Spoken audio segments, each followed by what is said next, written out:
Entrevista com o deputado Felipe Barros. Boa tarde, deputado. Seja bem-vindo mais uma vez aqui ao programa Entre Linhas. É sempre uma honra recebê-lo por aqui. Tem vários assuntos que a gente quer tratar com o senhor, mas para começar, né, esse assunto que se tornou o destaque do programa de hoje, que é o voto de Alexandre de Moraes por condenar Carla Zambelli a 10 anos de prisão pela invasão ao sistema do CNJ. Como o senhor recebe essa notícia, né? Não nos surpreende tanto, porque é o mesmo judiciário que quer condenar Débora Rodrigues a 14 anos de prisão, né? Mas qual que é a sua visão, deputado, enquanto parlamentar colega também de Carla Zambelli? Oi, Mariana, um prazer falar com você, com todos os amigos da Gazeta. Quero cumprimentar o Dr. Frederico, a quem eu chamo carinhosamente de Fred, que já nos conhecemos há um tempo. Quero cumprimentar também o nosso querido vereador Olímpio. Veja, essa decisão do ministro Alexandre de Moraes em nada nos surpreende. Ele já está numa caçada contra a deputada Carla Zambelli há um tempo. Você vê a desproporção das penas que são aplicadas com outros casos, mais uma vez no caso da deputada Carla Zambelli. Enquanto o Supremo tem soltado criminosos, traficantes de drogas, o ministro Alexandre de Moraes recentemente se recusou a extraditar aquele traficante de drogas internacional cuja extradição estava sendo pedida pela Espanha. Ao mesmo tempo que o Supremo tem feito tudo isso, ele tenta, mais uma vez, condenar parlamentares da direita, agora a deputada Carla Zambelli, com esse indicativo de mais de 10 anos de cadeia. É um grande absurdo que nós vamos lutar na Câmara. Essa semana nós tivemos uma vitória com a suspensão do processo do golpe que nunca existiu do dia 8 de janeiro. Nós estamos aguardando, inclusive na tarde de hoje, saber se o Supremo vai aplicar um golpe à Constituição Federal e tentar mudar uma decisão soberana prolatada por 315 deputados nessa semana, né? Então, eu tenho certeza que se esse julgamento da deputada Carla Zambelli prevalecer, nós podemos também, a qualquer momento, fazer um pedido, como nós fizemos para sustar a ação penal no caso do Ramagem. Essa semana, vários funcionários do Departamento de Estado americano estiveram no Brasil. David Gamble, que é o coordenador de sanções do Departamento de Estado, Ricardo Pita, que é conselheiro sênior do departamento. E uma das questões que eles trataram, e foi feita menção, na questão da classificação do PCC como organização terrorista. A gente sabe que o governo Trump tem incrementado a repressão ao narcotráfico. Até foi uma das pautas dele de campanha, a questão da invasão do fentanil, que tem matado mais de 100 mil pessoas de overdose nos Estados Unidos por ano. E ali uma postura... houve uma operação recente no estado ali de Massachusetts que prendeu membros do PCC em território americano que estariam fazendo tráfico de armas e fentanil. Queria saber qual foi que assuntos o senhor tratou com o senhor Ricardo Pita e se também trataram da questão de eventuais sanções dos Estados Unidos aos ministros, membros do Supremo Tribunal Federal e agentes de Estado brasileiro que tenham violado aí, ultimamente a liberdade de expressão dos brasileiros. Olha, Fred, nos causa muita indignação nós vermos que o governo brasileiro se recusa a categorizar as organizações criminosas como o PCC e Comando Vermelho como organizações terroristas, porque de fato são organizações terroristas com um emaranhado de atividades, inclusive econômicas, que sustentam essas organizações criminosas. Nós temos visto todo o trabalho do governador Tarcísio e de outros governadores para desvendar de que modo que essas organizações terroristas têm se sustentado economicamente, através de postos de gasolina, usando fintechs, enfim, nós temos visto todas essas investigações de polícias civis de vários estados. Então, essas organizações, de fato, são organizações terroristas. Esse foi um dos pontos que nós abordamos na longa conversa que tivemos com o senhor Ricardo Pita. Ele ficou ali junto comigo aproximadamente 1 hora e 15 minutos, na sala da presidência da Comissão de Relações Exteriores e Defesa Nacional. Eu fiz questão de falar para ele sobre o descumprimento do Estado brasileiro a tratados de direitos humanos que o Brasil e os Estados Unidos são signatários, especialmente nos casos dos presos do dia 8 de janeiro. Ali, visivelmente, nós temos descumprimento do Estado brasileiro de tratados de direitos humanos que o Brasil é signatário, o descumprimento de normas de direitos humanos internacionais, e a conversa se estendeu pelo tempo aproximadamente de 1 hora e foi muito produtiva, e saí de lá muito esperançoso de que bons ventos poderão soprar no nosso país.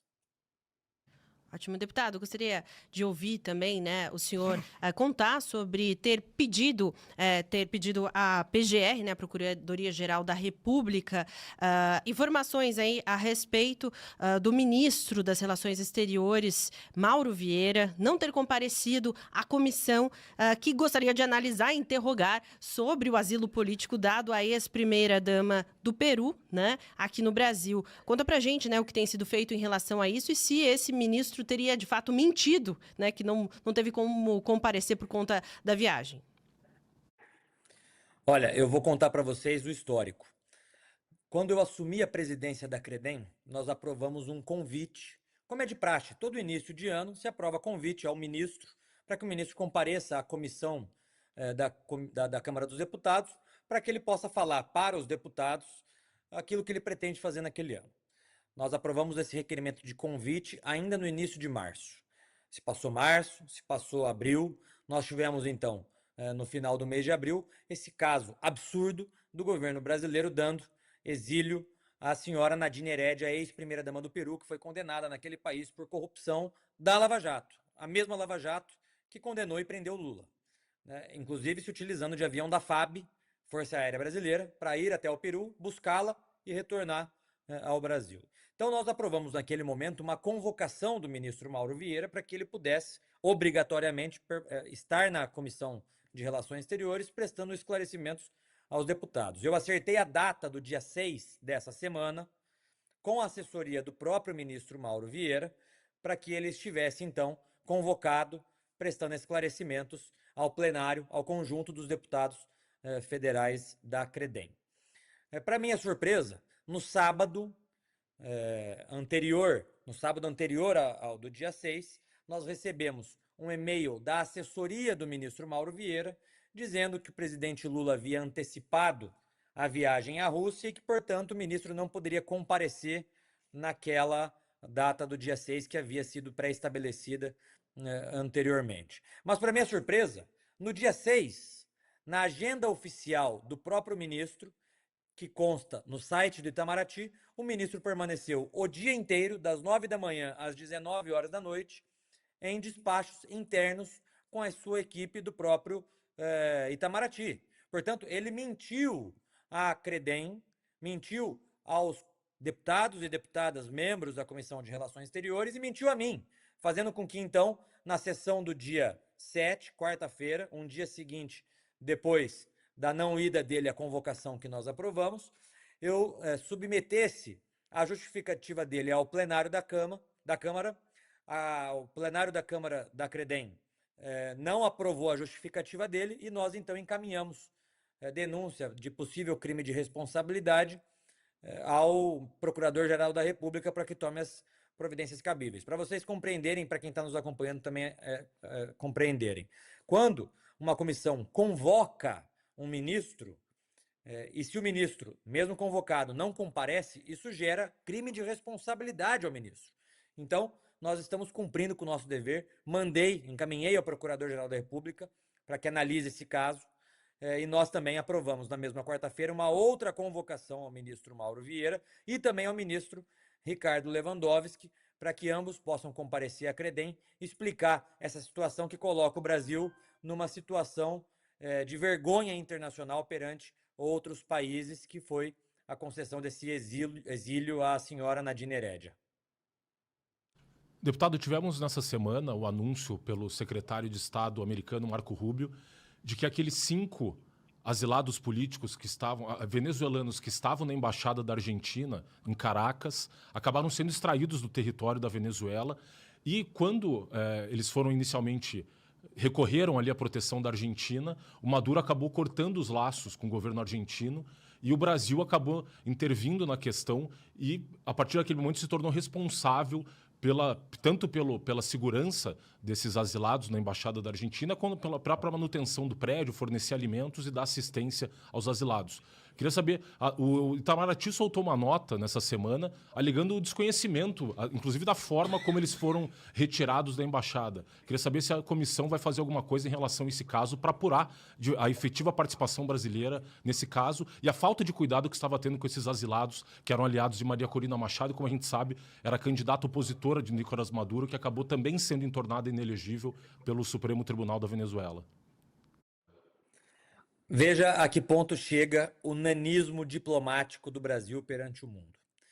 Os tratados internacionais dizem que quando embaixador de um país é expulso do país em que ele está, esse país que teve o seu embaixador expulso tem a prerrogativa de deixar sob cuidado a sua embaixada de um outro país. Foi isso que aconteceu. A Argentina deixou a sua embaixada sob o cuidado, sob a tutela do Brasil.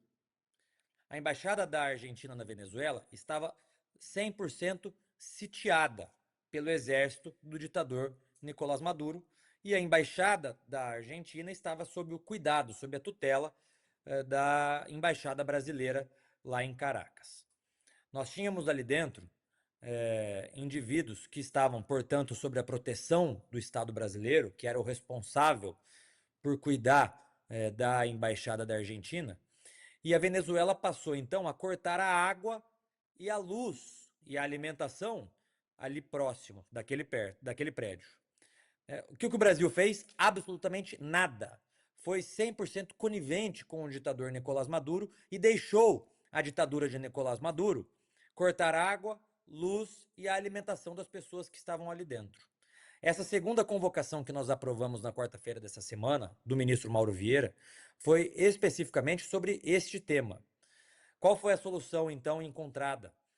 O governo norte-americano fez uma operação de inteligência, adentrou a embaixada da Argentina em Caracas e resgatou aquelas pessoas que estavam lá e só informou para o mundo que isso tinha acontecido depois que as pessoas já estavam em território norte-americano.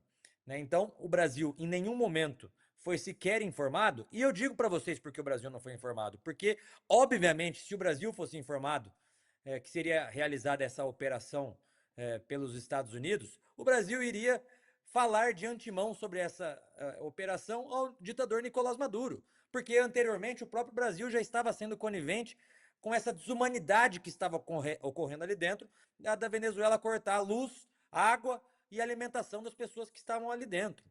Então, é mais um episódio, Fred, que coloca o Brasil numa situação de vergonha internacional, expõe o nanismo diplomático do Itamaraty sob o governo Lula, que deixou essa situação chegar ao ponto que chegou. O Lula, que é tão amigo do ditador Nicolás Maduro, poderia ter intermediado essa conversa e ter trazido essas pessoas para o Brasil ou para suas nações de origem, para a Argentina, ou dado asilo político aqui no Brasil. O Lula não fez absolutamente nada. Deixou o ditador Nicolás Maduro cortar água, alimentação e luz daquelas pessoas que estavam ali dentro.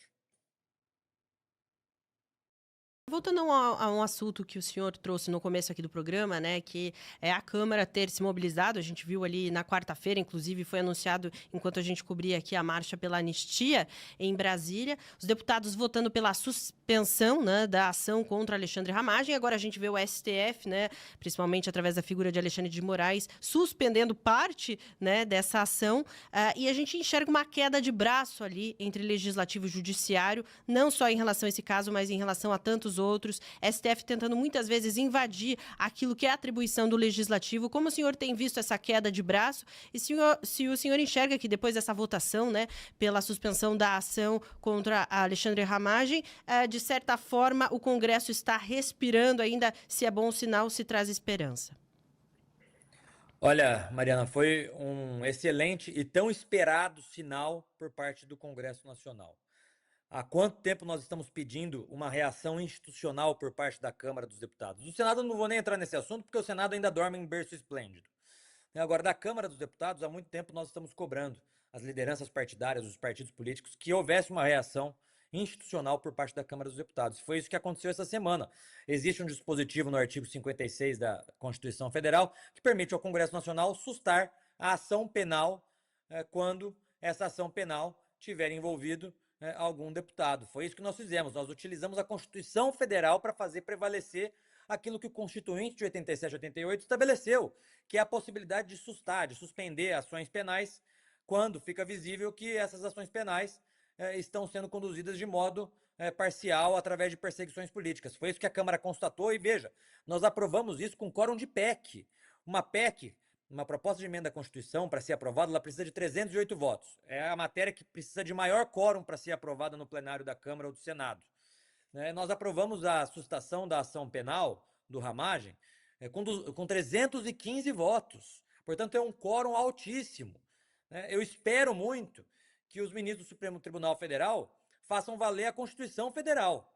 Apesar da minha esperança em relação ao Supremo Tribunal Federal ser baixa, o brasileiro é esperançoso e a esperança é a última que morre. Eu espero que os ministros do Supremo tenham juízo e respeitem a decisão soberana de 315 deputados que votaram em respeito à Constituição Federal para sustar a ação penal. Deputado, ontem a Advocacia Geral da União promoveu uma ação cautelar pedindo bloqueio de 2,5 bilhões de reais de 7 entidades envolvidas aí na taxa assistencial que era descontada ilegalmente de aposentados e pensionistas do Brasil todo. Mas a AGU acabou deixando de fora 2 das principais entidades envolvidas nesse caso, que eram tanto a CONTAG, cujo irmão do presidente é o atual primeiro secretário da Câmara dos Deputados, deputado Carlos Veras, do PT de Pernambuco, e a Sindinap, cujo vice-presidente é o irmão do Lula, Frei Chico. Como é que o senhor vê essa atuação da AGU diante desse escândalo todo do INSS, que, segundo apurações, pelo menos até esse momento, já apuraram aí o desvio de 6,5 bilhões de reais? Olha, primeiro indicar a maldade dos membros desse governo que agora passaram a roubar velhinhos. Velhos, idosos, idosas, que recebem 1 ou 2 salários mínimos como suas aposentadorias, muitas vezes para sustentar suas famílias, e que estão tendo devidamente retirados dos seus proventos uma parcela de dinheiro de forma irregular, ilegal, portanto roubando esses idosos. Esse episódio da AGU não pedir a restituição por parte de 2 entidades, dentre elas a entidade comandada pelo irmão do Lula, é mais um batom na cueca, Fred. É mais um batom na cueca de que existe coisa errada, de que existe gente graúda por trás desse escândalo, esse escândalo que tende a ser maior do que o Mensalão e o Petrolão juntos.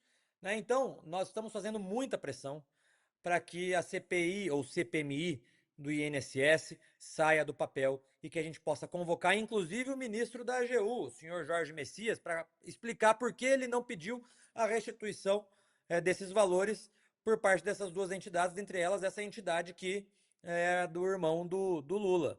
Nós temos muita esperança, porque esse assunto mobilizou muitos deputados e senadores. A CPMI é um caminho muito interessante.